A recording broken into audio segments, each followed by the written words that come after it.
What is your first memory? Question for both of you. The first memory in connection with James Bond, the oldest one you have. Well, mine is certainly You Only Live Twice, which was when we were in Japan.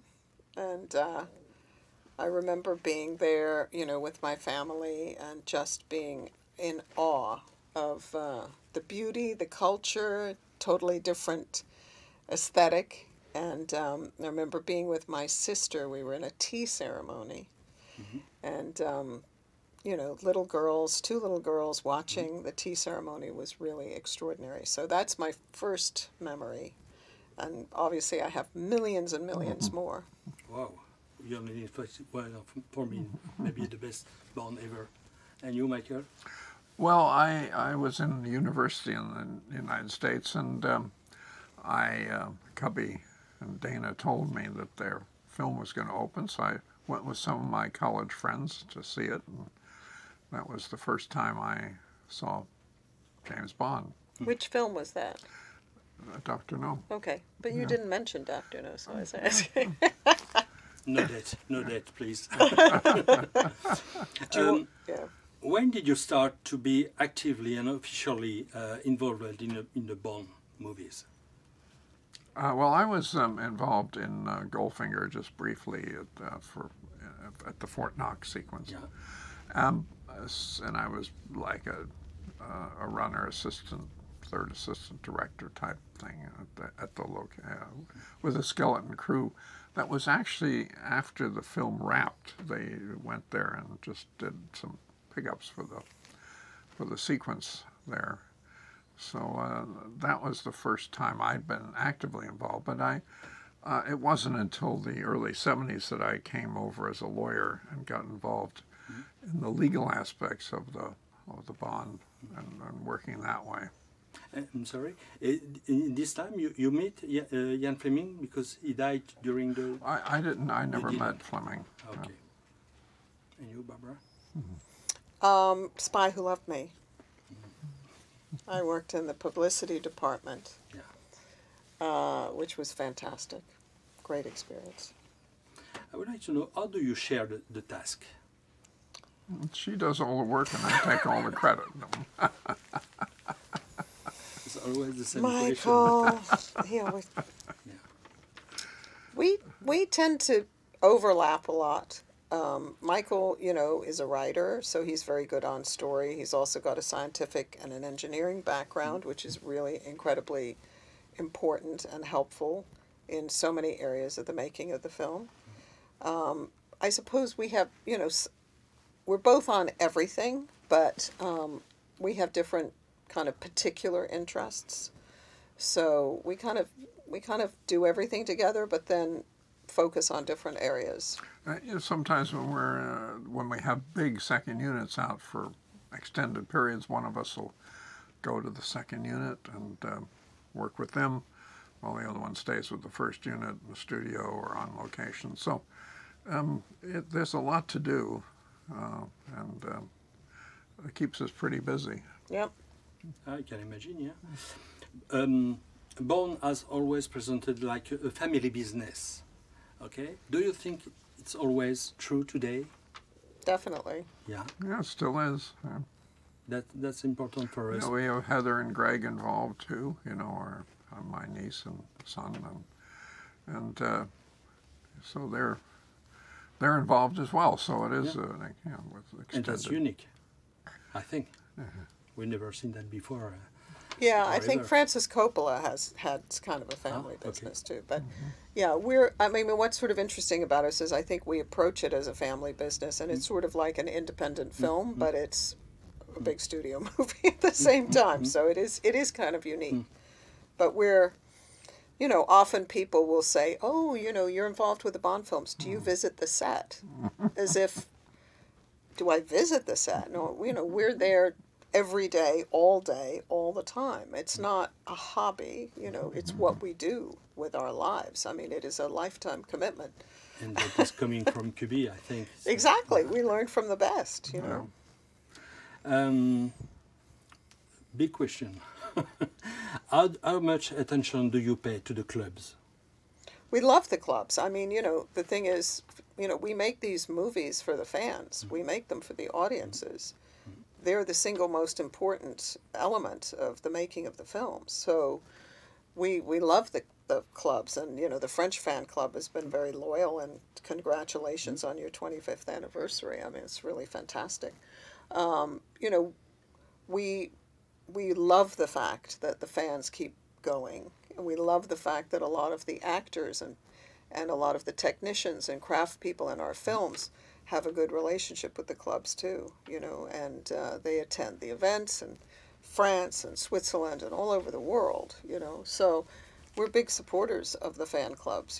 We can't show favoritism really over one or another, but we try to keep a good open communication with them.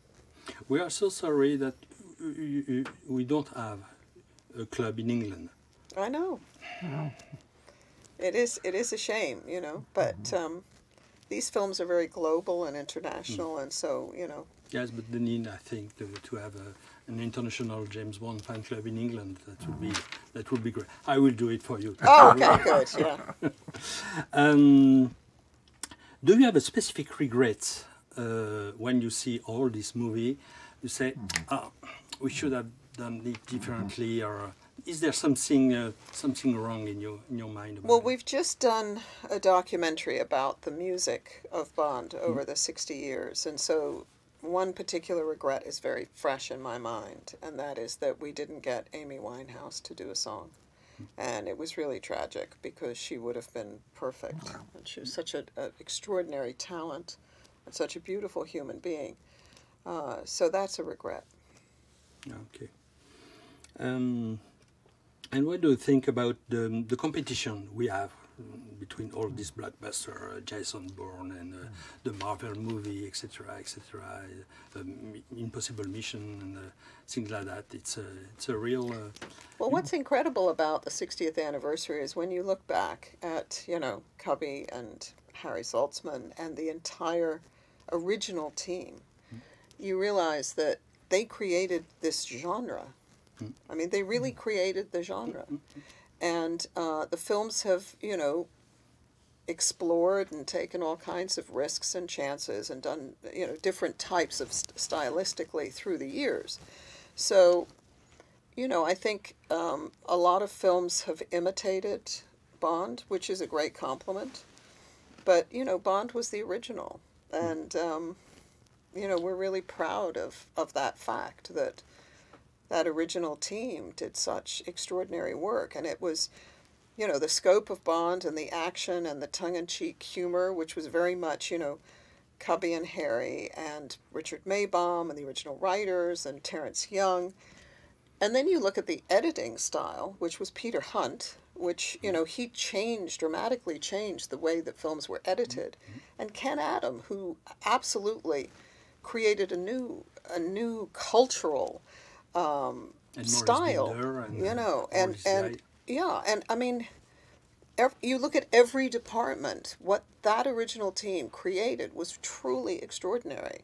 So it's great to have, imitators, and it's great to have competition, because those movies are great movies. It's very flattering to have the competition. Yeah, and and the most important thing is that people go to the cinema and enjoy the cinema. So we love it when there are great movies out there in this, in the marketplace, because it just means when people go and they enjoy, a Marvel movie, they'll come again and they'll see, Mission Impossible or Bond, or they'll keep coming to the movies, and that's what we need. That's true. Yeah. Do you think in the future James Bond need to be always into the geopolitical way of the world of today? I think we've seen, when the wall came down, everybody said, well, that's the end of James Bond. We don't need him anymore. We heard that many times, yeah. That proved to be untrue, and it showed you how much you do need James Bond, and things are only getting more and more complicated, and more James Bonds are probably needed. We do need people that we're willing to serve and give their life really in to make the world a safer place, and that's what James Bond's all about. And did you mind today for the next cameo you will do? and the second question, you never appears in any movies? Tell me yes, because the guys will look the movie one time again. Well, to find I'm very briefly in Chitty Chitty Bang Bang. Mm-hmm. Oh. Yeah, when I was, I think, 7 years old. Yeah, and you're a parrot in one film. My voice was in For Your Eyes Only. Okay. But other than that, no, I'm very much a behind-the-scenes person. Michael is the cameo star of the movies. Yeah, I think it just becomes a little bit of a tradition. You know, it's a sort of, it's maybe a suspicion. You think maybe it'll make it's like a good luck superstition. Charm. Yeah, superstition, a good luck charm. We will probably. make a best of it. Huh? On the boat, we will make a best of your cameo. In the next story, no one knows. Maybe you don't know. So, okay, we understand that. But what do you imagine for the succession? Maybe in 10, 20 years after you, what's happened? Gosh, who knows? I mean, you know, we it's love one making, film at a time, yeah. isn't it? It's just one film at a time. Yeah. You never can. You just have to make them that way. You have to think this. We have to make a good one because this could be it if we don't make a good one. So that's all we can hope for. That was a fantastic challenge. You did it by yourself to kill Bond, and so I can imagine the problem that it must be now to, okay, we have many ideas, maybe the fans say, go back to the books, do something different, okay, we understand all the things, but really we wish you beaucoup de courage, a lot of courage to do it, because wow, it's a real challenge. It's maybe the biggest one you never had, and change of actor, of course, but that is maybe the thing that is easy, I think, because there's so many guys who can be Bond, but to find a good story and a good filmmaker to do it, wow, that is maybe the most important to do. Yeah. That's all. That's exciting. The challenge is exciting. Absolutely.